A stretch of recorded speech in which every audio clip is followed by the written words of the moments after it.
Assalomu alaykum hurmatli kuzatuvchilar. Bugun biz sizlar bilan skleroterapiya bo'yicha gaplashamiz. Skleroterapiya bu varikoz kengaygan qon tomirlariga maxsus sklerozan dori vositalarini yuborish orqali vena qon tomir devorlarini ta'sirlantirish va shu yo'l bilan varikoz kengaygan qon tomirlarini bartaraf etish metodi. Xo'sh, uning qanday turlari bor? Skleroterapiyaning bir qancha turlari bor.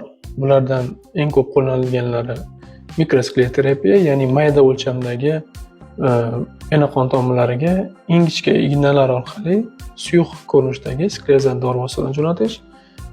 Keyingisi kubikli skleroterapiya, ya'ni bu havo yoki gaz aralashmasi orqali sklerozan moddalarni kattaroq kalibrdagi vena qon tomirlariga yuborish orqali varikoz kengaygan tomirlarni bartaraf etish. Bunda ayniqsa yirikroq o'lchamdagi vena qon tomirlarini yo'qotishga samarali usul hisoblanadi.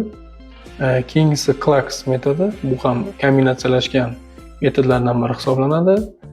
Undan keyingisi exoskleroterapiya, ya'ni Doppler nazorati ostida varikoz kengaygan qon tomirlariga sklerozan dori vositalarini yuborish orqali varikoz kengaygan tomirlarni bartaraf etish metodi.